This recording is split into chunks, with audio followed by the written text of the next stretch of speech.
Good morning. Siddhi Hindi online classes में आपका स्वागत है। 2 वीडियो देखे थे, अब तीसरा वीडियो देख रहे हैं हम। उदाहरण 1 शुरू करेंगे। मीना कंपनी के नीचे दिए गए व्यवहार परिचालन प्रवृत्ति है या नहीं, पहचानिए। तो परिचालन पहचानने के लिए मैंने आपको ऐसा फॉर्मेट बताया था: व्यापार खाता, लाभ हानि खाता और आर्थिक चिट्ठा। व्यापार खाते और लाभ हानि खाते की जो भी यहाँ पर सभी प्रकार के ये खरीदी के खर्चे हैं और व्यापार के खर्चे हैं, ये बिक्री आय है, यहाँ पर भी आय और उपज यानी मिला, दलाली कमीशन, वो सब है। विनियोग का ब्याज के अलावा सभी प्रकार की उपज है। तो ये चारों चीज़ें परिचालन में आएगी। विनियोग इन्वेस्टमेंट का जो भी ब्याज है उसको छोड़कर, क्योंकि इन्वेस्टमेंट है मतलब विनियोग किया हुआ, विनियोग का ब्याज विनियोग की प्रवृत्ति में आएगा। जैसे कि सरकारी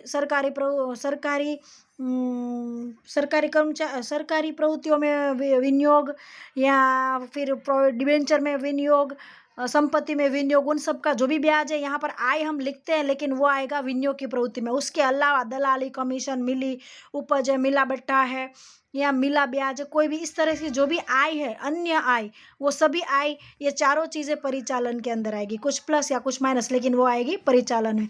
और चालू दायित्व, लेनदार, देनी हुंडी, बैंक ओवरड्राफ्ट, ये सब, और अल्पकालीन लोन है, अल्पकालीन डिबेंचर, ये चालू दायित्व है। चालू संपत्ति देनदार है, लेनी हुंडी, बैंक शेष, रोकड़ शेष, अदद खर्च और ये सब। तो ये चालू दायित्व और चालू संपत्ति वो भी परिचालन में आएगा।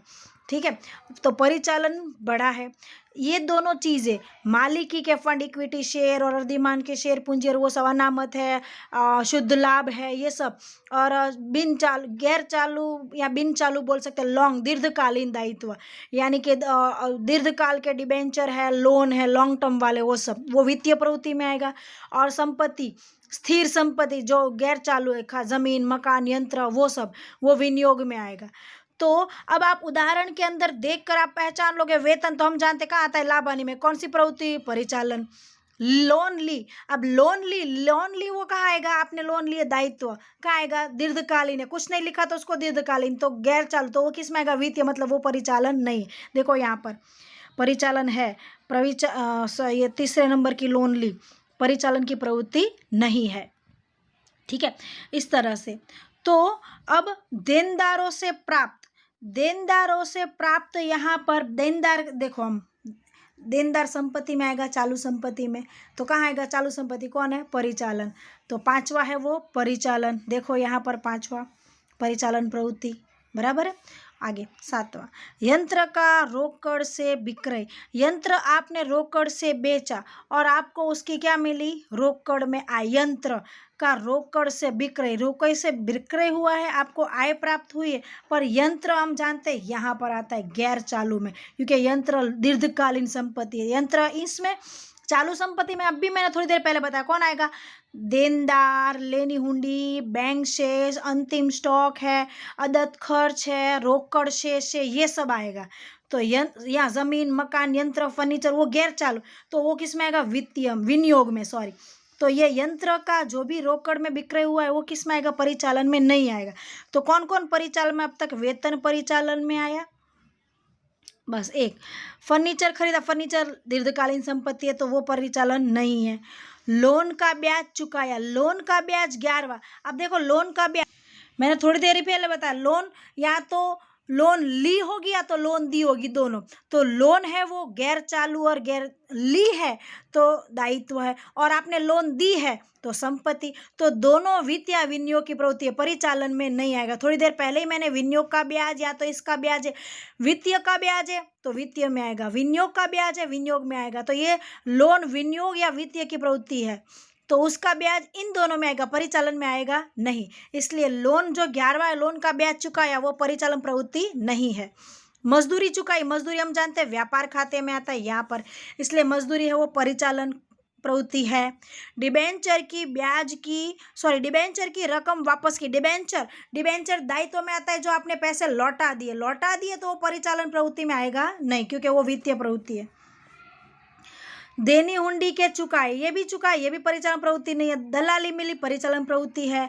विनियोग का ब्याज विनियोग की प्रवृत्ति में आएगा, इसलिए ये परिचालन प्रवृत्ति नहीं है। आयकर रिफंड आयकर रिफंड आपकी आय है जो यहाँ पर आती है, आय, तो वो परिचालन प्रवृत्ति है, तो ये परिचालन प्रवृत्ति है। तो बस आपको इसमें से पहचानना है कौन परिचालन है और कौन नहीं है, बराबर है, इस तरह से।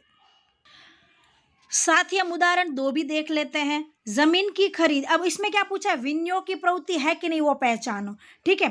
तो हम विनियोग की प्रवृत्ति, अब देखो किताब में सबके लिए थोड़ी थोड़ी थियरी समझाई हुई है, पर मैंने आपको ये फॉर्मेट समझा दिया, आपके लिए सब क्लियर हो गया। ओनली एक पेज का ये फॉर्मेट किया, आपको सब पता चल जाएगा कौन वित्तीय है, सब आपको विनियोग यानी जो लॉन्ग दीर्घकालीन स्थायी संपत्ति है, जो संपत्ति आप जिसको जल्दी से बदल नहीं सकते वो विनियोग है, और जिसमें पैसे और दीर्घकालीन दायित्व है वो वित्तीय, बाकी सब क्या है, परिचालन।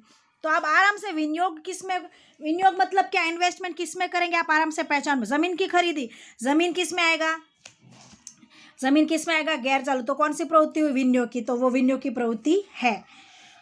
सेकेंड नंबर, यंत्र का विक्रय, वो भी विनियोग की प्रवृत्ति है, बराबर। तीसरा, एक्स कंपनी के अंश खरीदे, ये भी विनियोग की प्रवृत्ति है। वाई कंपनी के डिबेंचर बेचे, खरीदे या बेचे, आवक या जावक, वो हमारा भी कोई हमें सिर्फ प्रवृत्ति पहचाननी है। आपको आवक या जावक कहा है ये पहचाना नहीं है, या तो देखते हैं यह प्रवृत्ति रोकड़ आवक प्रवाह है या रोकड़ जावक, वो बताइए, ठीक है, बता। खरीदी, तो खरीदी से रोकड़ आती है कि जाती है, आप बताओ।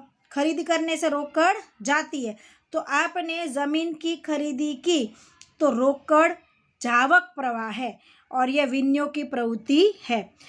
यंत्रों को बेचा, बेचने से रोकड़ आती है तो रोकड़ आवक का प्रवाह है और विनियोग की प्रवृत्ति है। एक्स कंपनी के शेयर खरीदे, खरीदे तो रोकड़ आती है कि जाती है, जाती है, तो रोकड़ जावक का प्रवाह और विनियोग की प्रवृत्ति है। संपत्ति खरीदने से संपत्ति बढ़ती है और रोकड़ घटती है। वाई कंपनी के डिबेंचर बेचे, बेचे तो रोकड़ आती है, रोकड़ आई लेकिन संपत्ति घट गई, पर विनियोग की प्रवृत्ति है।